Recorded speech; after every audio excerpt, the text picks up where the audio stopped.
In this video, I'm going to go over symbolism in the lottery. And so authors add symbolism in order to add extra layers of meaning to their story or to give hints to the reader of what's going to happen in the future.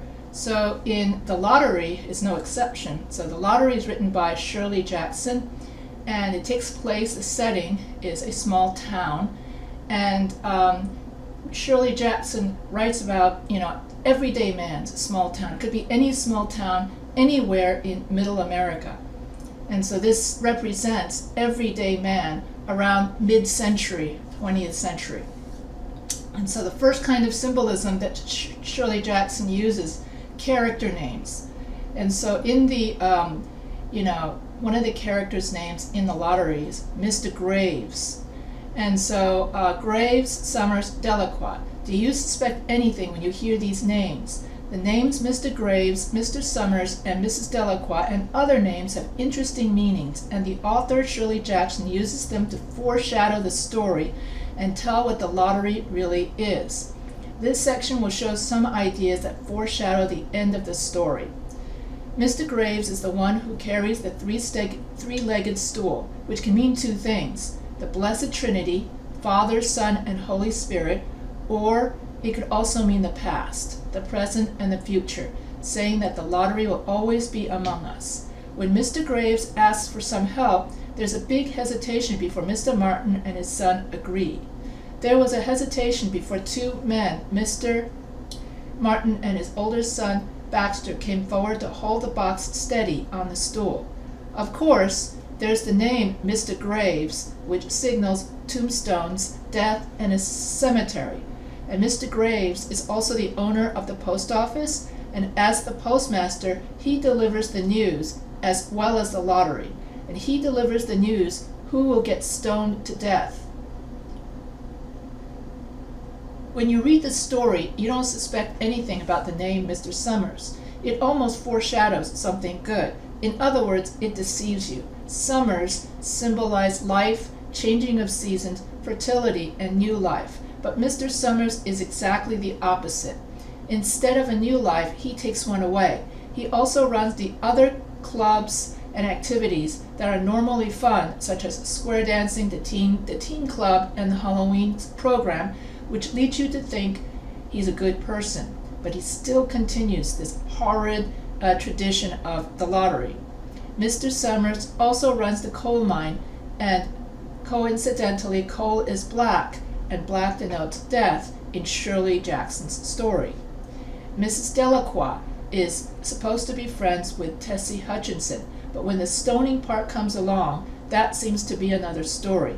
Mrs. Delacroix in Latin and French, and in French you would call this Delacroix, which means of the cross. Christians believe in the cross, but although she shows herself to be Christian, when the stoning comes along, then Mrs. Delacroix is the one that throws the biggest stone at Tessie Hutchinson. And so here you have a Christian who acts unchristian. You have a Mr. Summers who doesn't act like summertime. So Shirley Jackson uses names to indicate irony. She also uses names to indicate foreshadowing. So Mr. Graves' name indicates the foreshadowing of death at the end of the story. Mr. Summers' name indicates hypocrisy and irony because he runs the local teen club and all kinds of fun activities, yet he is also responsible for maintaining the lottery as a tradition. And Mrs. Delacroix, when the time comes for stoning, she picks up the biggest stone and stones somebody to death. And she's supposed to be a Christian, and with her name, Delacroix, on the cross or of the cross. So Mrs. Delacroix is both ironic as well as foreshadowing, because as we all know, Jesus died on the cross. So therefore, when she picks up that biggest stone to throw at, the person who dies, that makes her the biggest hypocrite. So in this story, there is so much foreshadowing, but it is well disguised, and few readers pick up on the meaning of the lottery, such as the children picking up stones, the hesitation before someone helps Mr. Graves with the stool, and people being late for the lottery when normally people would rush to want to see if they won, and not one person did. Neither Mr. Graves or Mr. Summers have to quiet the crowd of overexcitement. Everyone is silently waiting to see if they had won. And so the Shirley Jackson uses character names to indicate irony, hypocrisy, and foreshadowing. So that's one way in which Shirley Jackson uses character names as symbols. Second symbol is the black box. The black box is where the lottery tickets are kept inside, and the shabby black box represents both the tradition of the lottery and the illogic of the villagers' loyalty to it. The black box is nearly falling apart, hardly even black anymore after years of use and storage, but the villagers are unwilling to replace it. They base their attachment on nothing more than a story that claims that this black box was made from pieces of another older black box. The lottery is filled with similar relics from the past that have supposedly been passed down from earlier days, such as the creation of family lists and use of stones. These are part of the tradition from which no one wants to deviate. The lottery must take place in just this way because this is how it's always been done. However, other lottery traditions have been changed or forgotten. The villagers used slips of paper instead of wood chips, for example. There is no reason why the villagers should be loyal to the black box, yet disloyal to other relics and traditions, just as there is no logical reason why the villagers should continue holding the lottery at all. And then, of course, the lottery. The lottery represents any action, behavior, or idea that is passed down from one generation to the next, that's accepted and followed unquestioningly, no matter how illogical, bizarre, or cruel.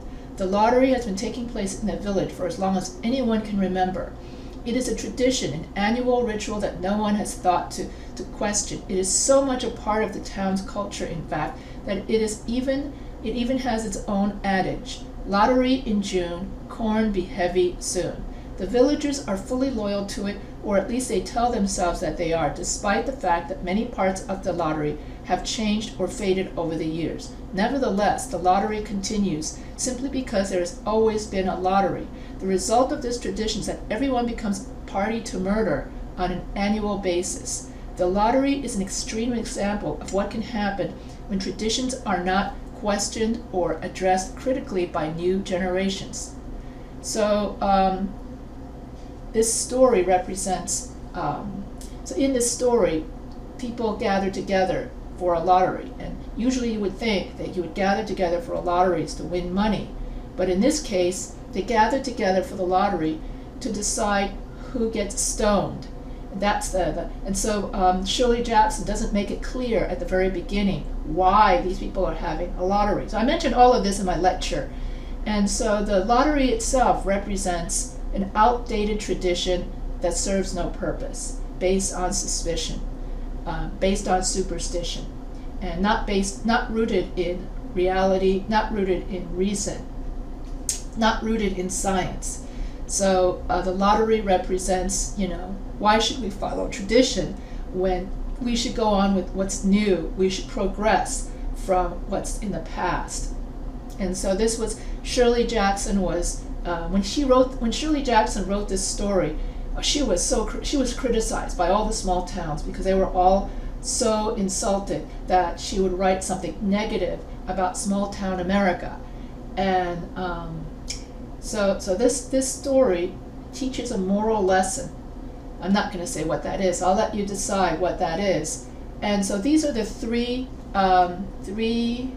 There are other symbols, but these are the three that this article mentions. The character names, which carries foreshadowing and irony, and then you've got the black box itself, in which it's so old it's falling apart. So that represents a tradition that's fallen apart and forgotten.